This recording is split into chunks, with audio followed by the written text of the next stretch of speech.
Capítulo 1. With a little help from my friends. Hoy he tenido una visión, un sueño. Hoy he tenido un pequeño pálpito de cómo va a acabar mi vida. ¿Y sabéis qué? Creo que voy a quedarme a verla terminar. Os lo digo en serio. No es efecto del tripi que me he tomado hace 2 horas, ni de la media botella de jarabe para la tos que he bebido. No, ni mucho menos. Hace mucho tiempo que tengo algunas pequeñas rachas de visionario. Vamos a llamarlo así. Todo de que puede parecer pedante y poco creíble. Pero como siempre digo en estos casos, vosotros decidís lo que queréis creer y lo que no. La primera vez que tuve una idea tan clara como esta fue a los 7 años. Mi padre me estaba enseñando a ir en bici. Podríamos decir que en todo padre hay un técnico superior en prevención de riesgos. Creo que el mío aquel curso lo pasó en la cantina que hay al lado de la fábrica de frenos donde trabaja y decidió matricularse en filosofía y letras. La filosofía de verlo todo más claro a partir de la 5ª copa y las letras la J y la B. Dicen que cada hijo recibimos valores, tradiciones y gestos de los padres. Cierto, también los hábitos. La misma fortaleza en el hígado, diría yo. Solo que con 32 años mi padre no había empezado su programa electoral de diputado en Proyecto Hombre y yo me acercaba peligrosamente a mi segunda recaída. Pero dejemos eso para más adelante. Si no me concentro en lo que quiero decir, es muy probable que se quede en agua de borrajas. ¿Por dónde íbamos? Ah, sí. Mi padre había decidido enseñarme a montar en bicicleta con 7 años. Bueno, aclararé mejor. Ya sabía montar, solo que con las consabidas ruedas de soporte. Aquel día, el cual yo denominé el día D, me había prometido, cuasi obligado diría yo, a aprender a llevar las bicicletas y los soportes.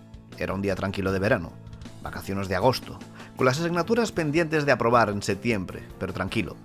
No había nadie en la calle, es más, el astro rey se había tomado la molestia de bajar su volumen al 5, y lo que podía haberse convertido en una tarde bajo el sol de la Toscana, simplemente se convirtió en una tarde cualquiera, y de no haber sido por este incidente hubiera pasado desapercibida. Solo has de mantener el equilibrio y mirar al frente, el resto viene solo, dijo papá. ¿Solo he de mantener el equilibrio y mirar al frente y el resto viene solo? ¡Joder! ¡Era fantástico! Tenía el modus operandi para el resto de mis días, y así lo hice. Cada vez que el alcohol empezaba a no dejarme llegar a casa, solo tenía que mantener el equilibrio y mirar enfrente. Perfecto, y sí, el resto venía solo. Los yonkis intentando darme el palo, los puñetazos entre unos y otros, a cada cual más patético, por salir vencedor de la pugna, el ojo morado al llegar a casa, la camisa manchada de rojo por la sangre suya y mía. Sí, el resto viene solo. Volviendo a aquella tarde de agosto, intenté poner en práctica lo que dijo papá. Mantener el equilibrio. Pedaleé de manera lenta pero segura. Intenté concentrarme en un punto fijo y trazar mentalmente un horizonte o una referencia para buscar un status quo. Era genial. Todos mis héroes habían aprendido de esta forma. Estoy seguro. Paul McCartney y su padre en Liverpool, y de ahí nació Ticket to Ride. Steppenwolf y su Born to be Wild. Springsteen y Racing in the Streets. Esa debía ser la manera. Llevaba unos 10 metros recorridos cuando llegué a la curva de los vecinos, los Montané, familia pija allí donde la haya, y propietarios de la mitad de la urbanización donde veraneábamos. Padres de una hija de mi edad, junto a la que me cogieron a mí y a un amigo metiéndole mano, de manera consentida, debajo de un mantel durante una cena veraniega y de comunión. Era una curva cerrada, pero era verano. Mi calle era poco transitada, así que aceleré. Me sentía como el soldado que saltaba de su trinchera para atacar al enemigo, luchando por aquello en lo que creía. Y yo creía en mí, creía que podía llegar más allá, que podía ignorar los gritos de mi padre dando ánimos, que podía ignorar los coches que venían y que podía... Sí, que podía acabar con la bicicleta debajo de las ruedas y mi cuerpo encima del carro. Resulta que mi padre no me estaba dando gritos de ánimo, sino más bien me advertía que no fuera más allá, porque estaba la curva y no veía si vendría algún coche. Coche que efectivamente vino y contra el cual impacté. Es cierto lo que dicen una vez estás cerca de la muerte, ves tu vida pasar delante de tus ojos. En mi caso lo interpreté de manera diferente. Analicémoslo. Tenía 7 años y mis ídolos eran McCartney y su amigo desde Liverpool. Mi padre me estaba enseñando a ir en bici y mediante un impulso me tiró adelante. Haciendo caso omiso a sus advertencias, me estrellé contra un coche. Pero seguía vivo. El golpe me dejó unos segundos inconsciente. En esos segundos de confusión, lo que era el astro rey no era más que una luz amarillenta que parpadeaba. Lo que era mi padre haciendo aspavientos y con los brazos para que frenara, era una multitud que agitaba los brazos en el aire y bailaba en una catarsis colectiva.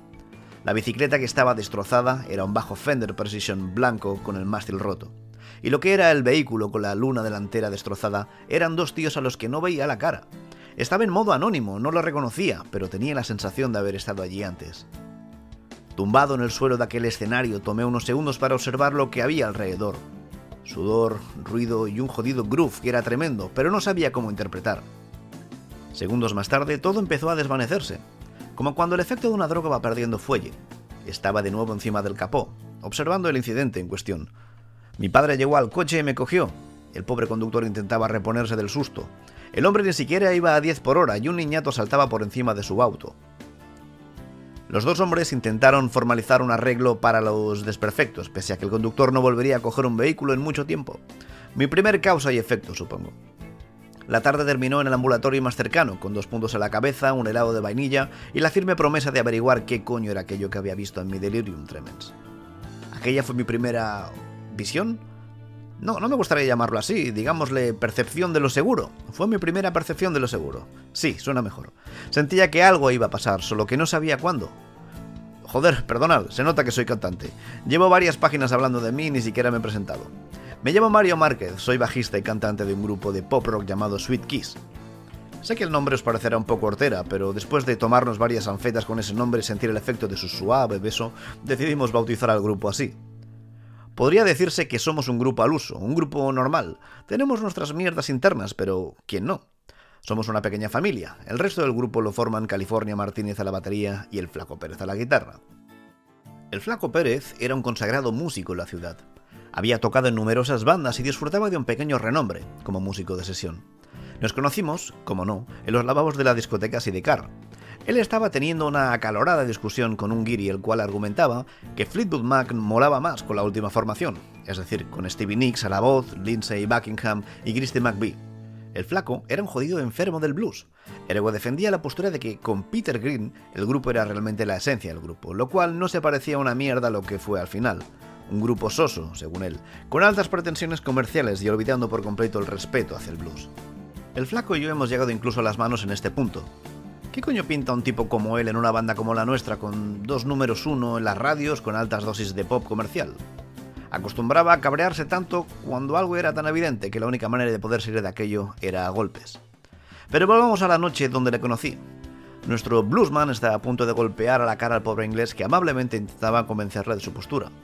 Hay veces que la diplomacia falla, y ya puede ser Tony Blair o la jodida Margaret Thatcher que cuando el Flaco Pérez quiere tener razón, más te vale que estés dispuesto a dejarla inconsciente. La verdad sea dicha, no soy muy docto en la carrera artística de los Mac, pero hay que decir que cuando vi a aquel tipo defendiendo con sus manos un estilo tan puro como era el blues, pensé que era digno de admirar, y por consiguiente, si podía echarle una mano estaba dispuesto a hacerlo. En la música, o mejor dicho, en el mundo de la música, o defiendes con tus puños tu estilo y tu prestigio, u otra banda de tu misma ciudad se te meará encima. Hay mucha marica mala en este mundillo. Así que ayudé como buenamente pude al Flaco. Golpeé sin preguntar la cara del pobre británico, que veía reducida toda su diplomacia a cero. «Nada ni nadie está por encima del blues, jodido follacabras. ¡Lárgate!», dije alzando el puño para que captara el mensaje. El tipo se tapó su ensangrentada nariz con las 2 manos y salió del lavabo. ¡Sí, señor! Me gusta cómo hablas, colega. Gracias, tío. Veo por la forma en que discutías que eres un apasionado del blues. Sí, tío. El blues lo es todo. No solo para mí. Lo es todo para todos. El blues está aquí, en este lavabo, en la pista, en el ritmo del camión de la basura, de... Escuchaba atentamente todo lo que aquel tipo me estaba diciendo, pero no pude evitar caer en la cuenta del tamaño de sus pupilas. La puta mirada perdida en el jodido reino de Asgard. Aún así, me pareció de lo más genuino y auténtico que había escuchado desde hacía mucho tiempo. Le presenté mis respetos y le ofrecí compartir unas rayas. Ni que decir tiene que aceptó. El blues es a la farlopa lo que el jazz a la heroína. Terminamos las consabidas lonchas en el ídolo de cerámica y fuimos a la barra a pedir un par de cervezas para pasar el amargo de la blanca con jarabe de trigo. De fondo sonaba U2, creo recordar que era Pride. Sí, tíos, aquella mierda había entrado bien en nosotros. La música ponía el camino para el cuelgue y la droga al vehículo, así que ¿qué más podíamos pedir? Tocaba dejarse llevar. Nuestros cuerpos se movían al ritmo de la música y dejábamos que las ondas entraran en el cuerpo como el agua de la playa acariciaba la arena. Ajenos al resto del mundo, noté unas palmadas en el hombro derecho. Antes de que me diese cuenta, estaba en el suelo con el puto follacabras golpeándome la cara una y otra vez. Resulta que, como buena tradición británica, el cabrón había vuelto a cuartel a pedir refuerzos y se presentó con una guarnición traída directamente de la pérfida Albión. Por el rabillo del ojo pude ver cómo el Flaco se liaba a hostias con 2 de ellos. El cabrón estaba tan drogado que su propio cuerpo generaba adrenalina suficiente como para chutar un penalti y pararlo él mismo. La escena era maravillosa. Casi ignoraba que el follacabras seguía encima de mí, así que decidí que ya tenía suficiente y agarré la botella de cerveza que tenía en la mano y la rompí en su cabeza. En cuestión de segundos se formó una melee humana donde lógicamente salimos perdiendo. Una cosa era ir enchufados y otra multiplicarse como los panes y los peces. La pelea terminó en menos de 2 minutos con los seguratas echándonos al flaco y a mí a merced de la Plaza Real. Por más que intentábamos dialogar con los porteros, era en vano. Los ingleses eran más y gastaban más, por lo que nosotros fuimos por la vía rápida. Nos lavamos la cara en la fuente más cercana y nos sentamos en el primer banco que vimos. Tuvimos a bien procurarnos media docena de cervezas de lata y conocernos mejor. Mientras se preparaba un porro, me explicaba que el destino le había traído a la gran ciudad, que llevaba años y años vagando por carreteras comarcales y pueblos fantasmas con su guitarra acústica a cuestas, un slide en el bolsillo y un petate con algo de ropa robada del Primark. Curiosa mezcolanza de bluesman. El flaco Pérez, que en verdad se llamaba Joan Dalmau Pérez, había nacido y crecido en el delta del Ebro. Su padre era propietario de una pequeña plantación de arroz y vivían sin grandes pretensiones. Me explicaba que en su casa nunca les faltó de nada, ni comida ni ningún atisbo de estar en la edad de piedra, pero habían sido educados con vivir lo más felices posible con el menor número de bienes, y así, si algún día los perdían o les sucediera cualquier cosa, su felicidad no tendría que verse comprometida. El flaco iba a la escuela por la mañana y ayudaba a sus padres por la tarde, ya bien fuera recogiendo algo de arroz o simplemente con tareas de mantenimiento de su granja, dando de comer a las gallinas, cerdos, etc. Country life. Se podría decir que su vida era la de cualquier chico de campo, vida sencilla, sin grandes lujos, etc. Hasta que un día entró en la plantación un trabajador suramericano, Wilson, que en sus ratos libres tocaba la guitarra en el módulo prefabricado que tenían los temporeros.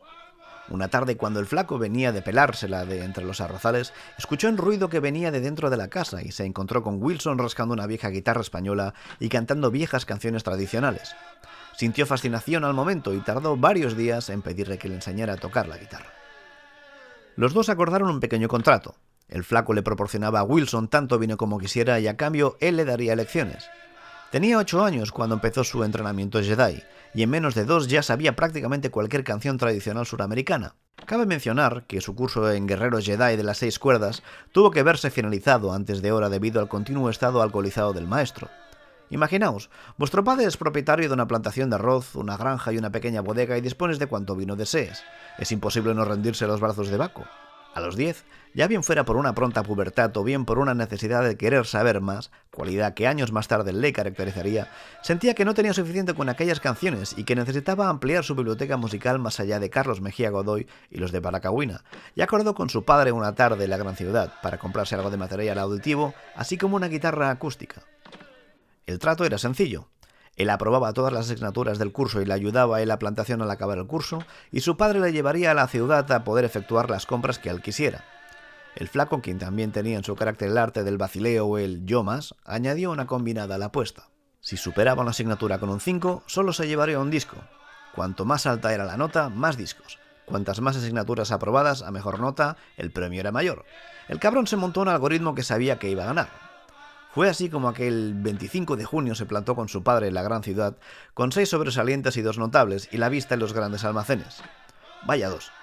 Parecía una escena sacada de Cowboy de medianoche. El padre que hacía años que no iba a la ciudad, y el hijo que solo había estado una vez. El cambio de lifestyle produjo en ellos mella. Al terminar el día, terminarían con dolor de cuello de tanto mirar los altos edificios. Lo primero que hicieron fue entrar en una de aquellas tiendas de música, ahora extintas, de aquellas donde comprabas objetos redondos guardados en cajas cuadradas. No sabía bien qué coger, así que empezó a deambular por los pasillos. Black Sabbath, Judas Priest, The Police... No tenía ni pajotera idea de quiénes eran. Fue en aquel momento cuando por un instinto miró al televisor y vio algo que le llamó la atención. Había un tipo negro en el televisor, con una cinta en la cabeza.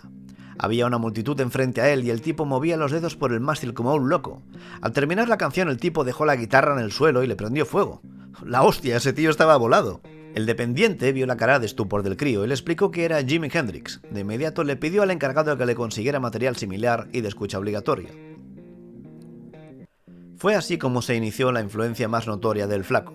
En las 2 bolsas que se llevó contenía décadas de historia de la música, donde el 80% era blues, el 15% blues rock y el 5% restante otros CD de escucha recomendada. Si los muebles, las historietas, anécdotas y la gente se mezclaban en el camarote de los hermanos Marx, en aquellas bolsas compartían espacio gente como Hendrix, Cream, Zeppelin, ZZ Top, Elvis, Creedence, Dylan y The Band, entre otras decenas de CD, así como un Greatest Hits de los Beatles, muy recomendado para aprender a componer. Según contaba el encargado, cualquier compositor debía aprenderse de memoria el cancionero de los 4 de Liverpool, y así sus conocimientos y dotes para componer serían sublimes. Ya casi estaban saliendo del centro comercial cuando el pequeño le dio un tirón en la manga al padre y le enseñó un escaparate. ¿En serio?, dijo el padre. Por favor. Entraron en una tienda de instrumentos musicales y le pidió al dependiente una guitarra acústica igual que el tipo de la foto del CD, así como todo lo necesario para poder tocar como él. Muy bien, Robert Johnson Jr. Te recomiendo esta Martin. Es de segunda mano, pero suena genial. ¿Quieres probarla? Sí, Dijo asintiendo con la cabeza. Afinó de oído, para vacío del propietario, e interpretó alguna de las canciones aprendidas con Wilson. Sin darse cuenta, había creado una cola de gente que pasaban por allí y le brindaron un aminículo sonoro a modo de aprobación. Con 10 años ya empezaba a ganarse al público. Con 20 se los follaría. Terminó su recital con un tubo de cristal en el dedo llamado slide, que era lo que utilizaba Robert Johnson y sus coetáneos para tocar el blues del Delta. Joder, tiene que ser el destino, no puede ser otra cosa.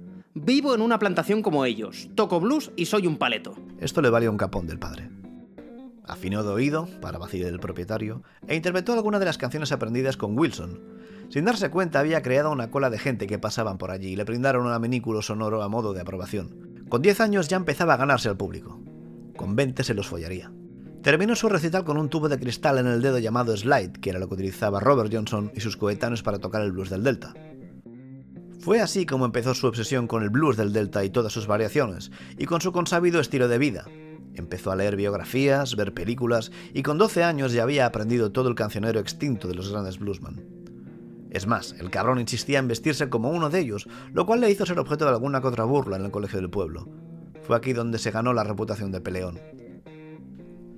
A los 15 tuvo una discusión con el padre porque decía que explotaba a los trabajadores y que él en el fondo era negro y se sentía insultado por ello.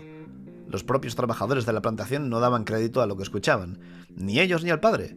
En su puta vida había dejado que un trabajador hiciese más de 8 horas, ni que trabajara sin contrato, y su hijo le llamaba explotador. El cisma fue definitivo cuando el flaco cumplió los 16. Decidió hacerse un atillo con algo de ropa y colgarse la guitarra a la espalda y caminar. Caminar hasta el cruce de caminos. Una vez allí esperaría hasta la medianoche y el diablo aparecería para afinarle la guitarra y prometerle éxito en esta vida a cambio de su alma. Anduvo durante kilómetros a lo que él creía que era el cruce de caminos y esperó horas y horas. Se quedó dormido bajo el árbol que había en la intersección de la Nacional con la Comarcal.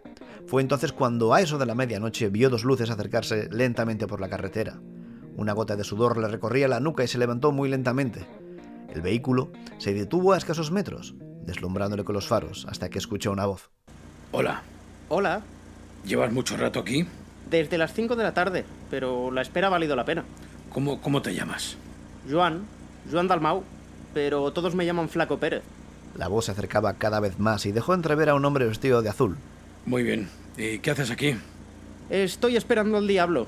He leído que si espero en el cruce de caminos a la medianoche, él afinará mi guitarra y haremos un trueque. ¿En serio? El hombre sacó algo de los bolsillos y apuntó a la cara del flaco. Era una linterna que apuntaba directamente a los ojos del colega. Sí, eso he leído. ¿Tú estás bien de la cabeza? Pero... ¿no eres él? ¿No soy quién? ¿Tú eres gilipollas? El diablo, joder. ¿Pero qué coño? El tipo dio unos pasos hacia atrás y apartó la linterna de los ojos del flaco. Entró en el coche y apagó las luces de carretera para que pudiera ver mejor.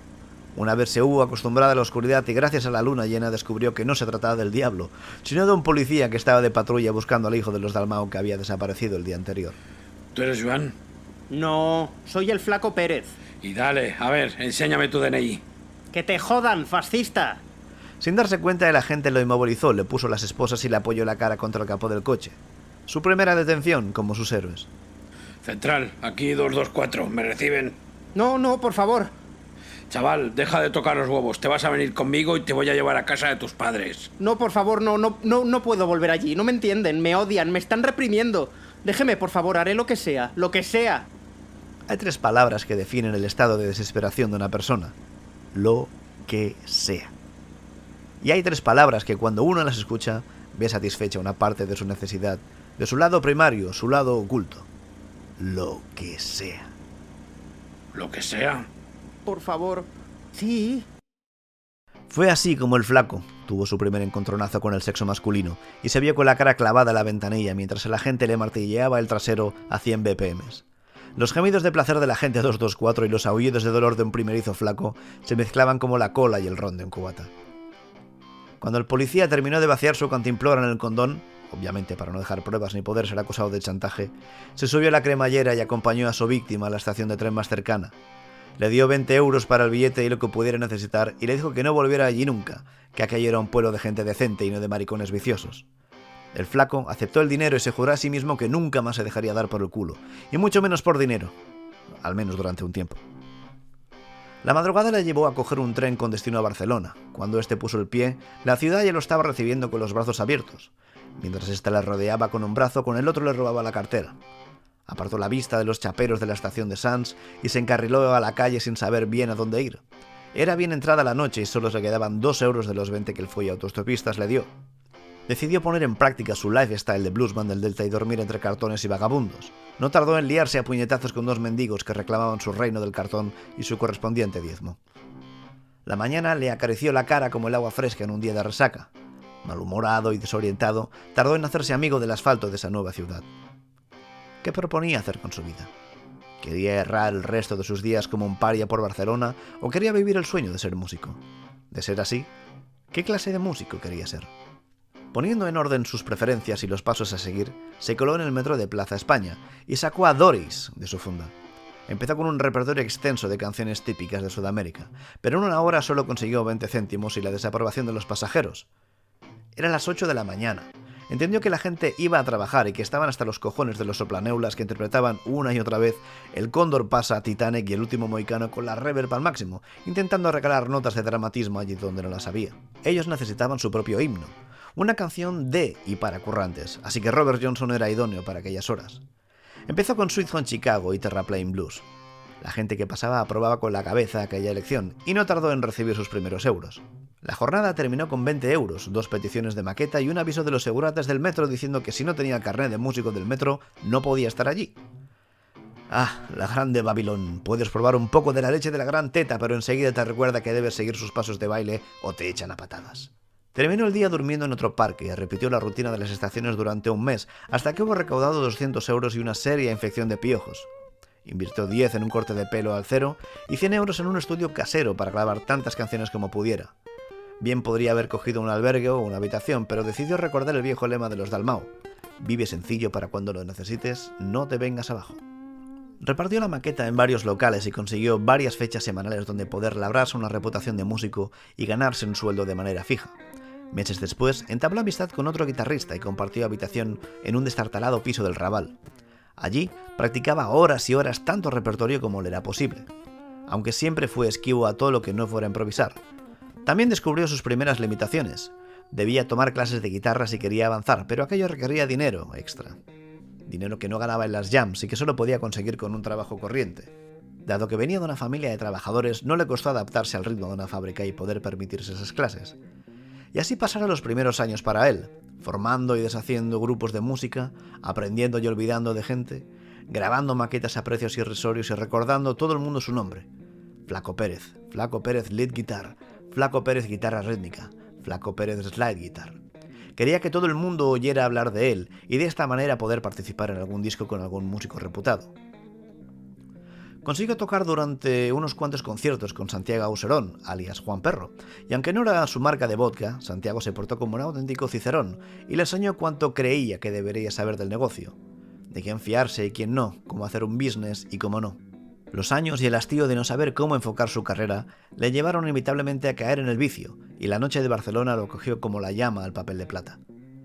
Cada milímetro de sus pupilas transmitía una historia relacionada con el submundo y la gente que lo rodea. Entre los dos desarrollamos una tesis yonki-antropóloga. A. Como músico, sabes que vas a tener a tu alcance un cóctel variado de drogas, las cuales una vez pruebes serán como una puerta que abres, pero que nunca vas a poder cerrar. Tu equilibrio residirá en tratar de cruzar lo menos posible esa puerta. B. Nunca hagas negocios estando hasta arriba de coca, ni con alguien que tenga síntomas de estarlo. C. Nunca entres en un bar donde no veas el final. D. Es de bien nacido ser agradecido. Si te ofrecen algo y lo quieres probar, hazlo y da las gracias, pero nunca cojas la porción más grande del pastel. E. Nunca vayas a un evento familiar o de elevada importancia bajo los efectos de cualquier droga. Obviamente el flaco y yo habíamos caído en todos y cada uno de aquellos mandamientos, los cuales íbamos ampliando con el tiempo y con la sabiduría que nos podían ofrecer las horas de lucidez de las mismas. Una vez me hubo puesto al día sobre todo lo necesario para poder conocerle, lo cual siempre admitió era fácil, ya que nunca escondía nada a nadie, me invitó a su casa, que estaba a 3 calles, a compartir un cuarto de trippy de doble gota y escuchar algo de música y mañana sería otro día. Cualquier otro hubiera rechazado de antemano la oferta. Vamos a ver, conoces a un tío una noche y te cuenta que se dejó dar por el sagrado agujero para evitar volver a casa, y te invita a su casa a compartir un trippy. Cualquiera hubiera imaginado estar empotrada en las baldosas del lavabo con la verga del individuo en cuestión dándole la bienvenida, pero aquel hombre era diferente. Desprendía un halo de sinceridad y de honestidad que no veía desde hacía mucho tiempo. Como muestra de buena fe, invitó a 2 chicas que había por la zona al mismo plan y... ¡Shazam! Aceptaron. Aquel cabrón tenía una facilidad pasmosa para hacer creer a la gente que lo que él hacía era auténtico y genuino y que valía la pena. 10 minutos más tarde, estábamos abriendo la puerta de su portal, cada uno enrollándonos con una de las chicas. El flaco abrió torpemente la puerta de su casa y fuimos directos al comedor. Nos ofreció renovar el zumo de cebada. Ellas dijeron sí, pero los dos sabíamos que para lo que queríamos hacer era necesario algo más adecuado. Él se encargó de la bebida y yo de la banda sonora. «Flaco, ¿qué tienes de música?», pregunté mientras él sacaba la absenta de un armario. En esa habitación tienes los vinilos y en la otra los CDs, dijo señalando un pasillo con sendos habitáculos. «¿Cómo? ¿Tienes una habitación solo para los vinilos?», respondí incrédulo. Pues claro, dijo casi humillado por la naturaleza de la pregunta.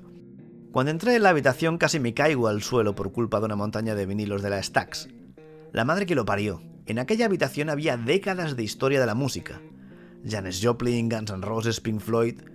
Detuve aquí la búsqueda al momento, ya que es bien sabido que si escuchas a los Floyd durante un viaje, incluso en uno por carretera, es garantía de calidad asegurada. Rebusqué por si el flaco tenía el disco en cuestión que me proponía usar y... ¡Shazam! Ahí estaba, Dark Side of the Moon. Cualquier purista de los Floyd hubiera elegido los primeros álbumes, con Syd Barrett a la guitarra y voz, dado su carácter 100% psicodélico, pero el Dark Side era una combinación entre psiquedelia, sofisticación y paisajismo. Cuando regresé al comedor, el muy hijo de puta estaba enrollándose con las dos. Una la había bajado del pantalón y procedía a probar el vástago de carne, la otra le besaba y le acariciaba el pelo. Fue un detalle que el flaco me guardara el trippy sobre la mesa, junto con una raya y un trago de absenta. Puse la aguja en el vinilo y empezó sonando Breathe. Procedí a esnifarme la lagartona y ponerme el cartón de ácido en la lengua. Observaba la escena como si fuera Max Cortés, analizaba cada recuadro de mi objetivo, las poses, los gestos, incluso tuve una erección. Di un largo trago a la bebida y su amargor se mezcló con el de la coca. El ácido aún tardaría en hacer efecto, así que tenía varias opciones. A. Arrancaba del full-in a una de las chicas y me enrollaba con ella. En cualquiera de los casos tocaba llevarme algo del flaco. El dilema era boca o polla. B. Los dejaba seguir con la escena sacada de la mujer pantera y me la pelaba. O lo que hice. C. Bajarle los pantalones a una de las chicas, colocarme el caparazón y practicar desde allí la pose de la cucharilla. El surco del vinilo había recaído ahora en On the Run. Casi empezaba a notar el peso del plomo en mi cabeza. Pensé que sería el único, pero vi al flaco y la otra chica poner caras desencajadas y gimiendo. Miré a la chica a la que estaba penetrando y comprobé que ella también notaba su piel más y más cerca, y a cada empujada que daba notaba cómo su piel se fundía con la mía. Éramos uno. Miré al flaco y antes de suponer cualquier cosa, él también me miró. Seguí con el vaivén de forma instintiva y sin dejar de mirar al flaco nos dimos cuenta de que estábamos sincronizados. Él y yo éramos también uno. Podría decir que vimos el futuro el uno del otro en nuestros respectivos ojos, que vimos todas las giras y conciertos que daríamos, pero solo vimos honestidad, solo vimos sinceridad y la total y fútil necesidad de comentar al día siguiente lo que habíamos sentido y visto. Cualquier intento de describirlo hubiera sido como explicar a un novato qué era el rock and roll.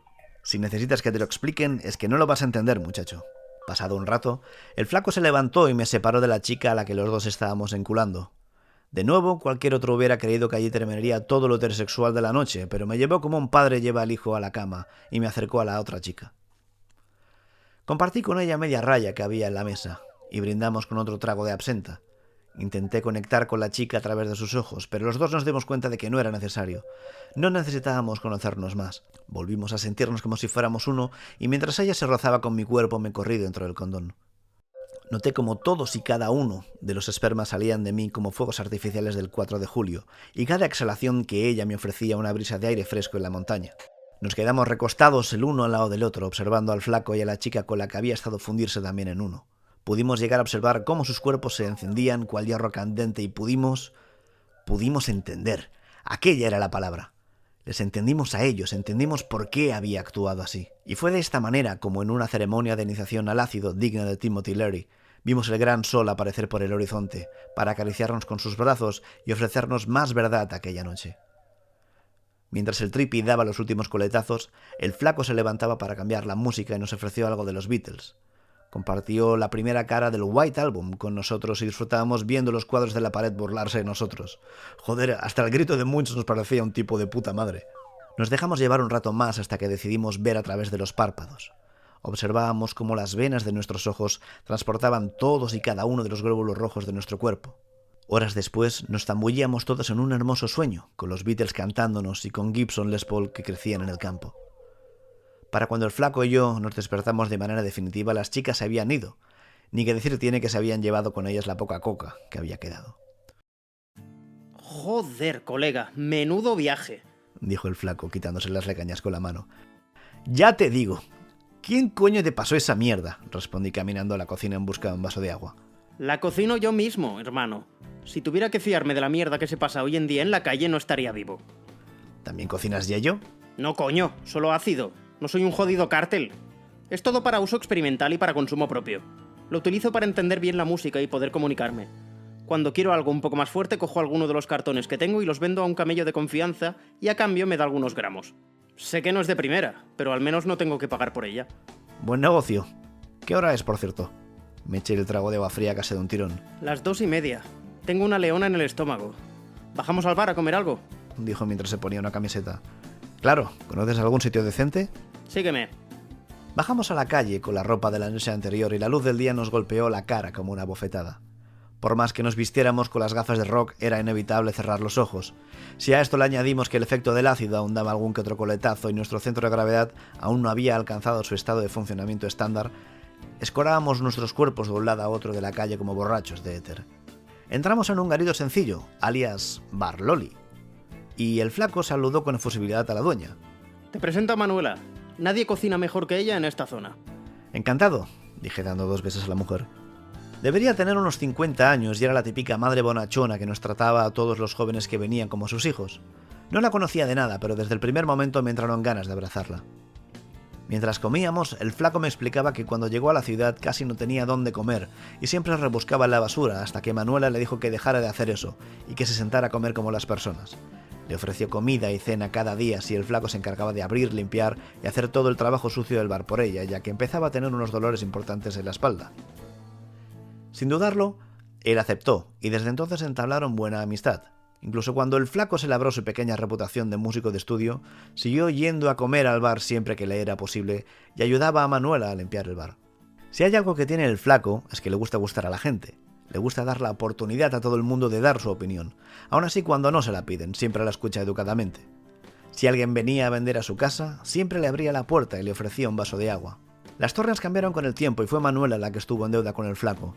Una noche, al volver de una sesión de grabación, se encontró a un chico en una esquina hecho un ovillo.